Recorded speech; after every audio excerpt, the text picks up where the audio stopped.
2 as Peña and Suarez held there, and Peña is having some trouble with his lower back, can barely move out there, gravitating towards the left part of his body.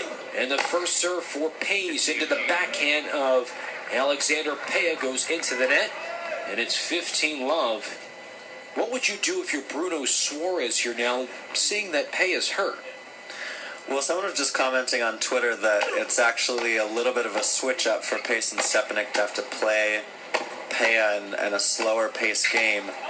But it's going to be tough here for Suarez. You could see they were just talking about should Peña be up at net when he's not returning, should he stay back, but he really looks to be struggling. I don't know how much they can do against a team like Pace and Stepanek. Pace blasts a forehand volley cross court to make it 30-love. Serve down the tee, returned by Peña, who just walks gingerly beyond the baseline. Lob attempt by Suarez, handled cleanly by Stepanek. Forehand approach there by Pace in between hop as Suarez has to go right in front of Alexander Peña, who is barely coming off the baseline on the deuce side of the court. So it's all Bruno Suarez, and it's 40-love. It's very unfortunate here that Peña's hurt in this championship match. Yeah, Peña can't even move his feet. And the game to Pace and Stepanek as he blasts a serve at 110 right down the middle, falls to the bottom of the net off the racket of Bruno Suarez. 4-2 in favor of Pace and Stepanek. Yeah, that last point, Lauren and I are both kind of like, what? As Suarez went and completely stepped in front of Peña to miss that ball. Suarez's serve here, 2-4 towards the backhand of Pace. Has a backhand approach, both players at the net. Passing shot attempt saved by Stepanek, and the backhand by Suarez goes out wide, try to attack down the line to Radek Stepanek, and it's love 15. Now, this is unfortunate for Suarez because in the beginning of the match, Peña wasn't playing his best, and that put more pressure on him, and now his partner's hurt, so he's even feeling more pressure. And love 15 towards the backhand of Stepanek, now turns into a forehand down the line. Peña barely moves, but gets his racket on it, and a passing shot attempt by Stepanek goes well long. He tried to go in between the players of Peña and Suarez, and we're deadlocked at 15-all in game number 7 of set number 2. Pace not ready, puts up his head racket, and then says, go ahead, Suarez, you can serve. And he tried to go to the backhand of Pace, just a little bit long at 15-all.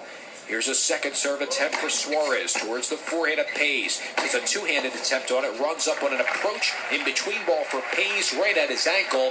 Couldn't handle it, goes to the bottom of the net, and a point to Suarez on serve at 30-15. Now, Pace and Stepanek are missing a lot more than usual here ever since Peña took that medical timeout, and that's exactly what you don't want to do. You don't want to be thinking about your opponent and his injury. You just got to continue what you were doing before.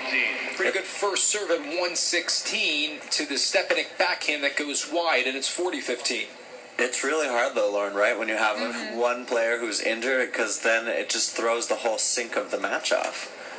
Serving a 2-4 to Pace. Backhand attempt by Peña. Pace runs it down nicely in the middle of the service box. Pace with a forehand attempt. Then Stepanek steps up and smacks a forehand right in between Suarez and Peña. And Pace and Stepanek get it done there. Now 40-30 in favor of Suarez and Peña on serve. Trying to hold and make it 3-4. First serve goes a little bit wide towards the Stepanek backhand. Suarez standing just near the doubles alley. Second serve long again for Bruno Suarez, who's had a multitude of problems. 7 double faults for the duo of Peña and Suarez. Yeah, I had 3 in that long game a couple games ago when they did hold, and now 1 here.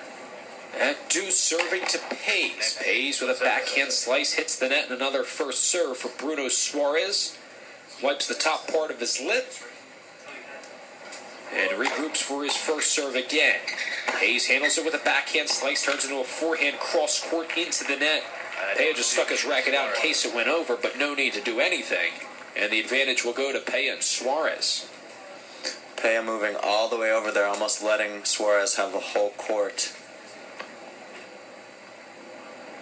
Suarez here for his first serve, standing towards the doubles alley, towards the forehand of Stepanek and jammed him. Peña blasts a forehand volley at the feet of Pace. He has a hard time moving to his right or left, but that time Peña gets it done despite his legs certainly getting the best of him and his back as well. It is 4-3 in favor of Pace. Stepanek as Suarez holds serve. An hour and 6 minutes have gone by here on Arthur Ashe Stadium for the men's doubles championship. Pace and Stepanek 2 games away from taking it on USOpen.org radio, presented by American Express. Hey, tennis fans, Time Warner Cable is making this year's U.S. Open better than ever. Just stop by the Time Warner Cable Experience, located just inside the East Gate, the best seats in the house. There will be talent appearances, photo ops, prizes, charging stations, and more. Be one of the first 500 Time Warner Cable customers and get complimentary fan vision, so you won't miss a single ace, overhead smash, or drop volley. And when the excitement of the U.S. Open is over, don't forget to visit twc.com/exclusives, where you can enter daily to win tickets to exclusive concerts, sporting events, and much more. Find out all the ways that Time Warner Cable can help you enjoy better at twc.com.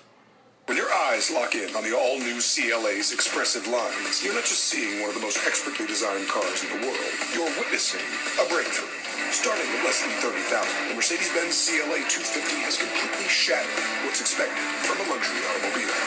The 2014 CLA boasts the superior technology, engineered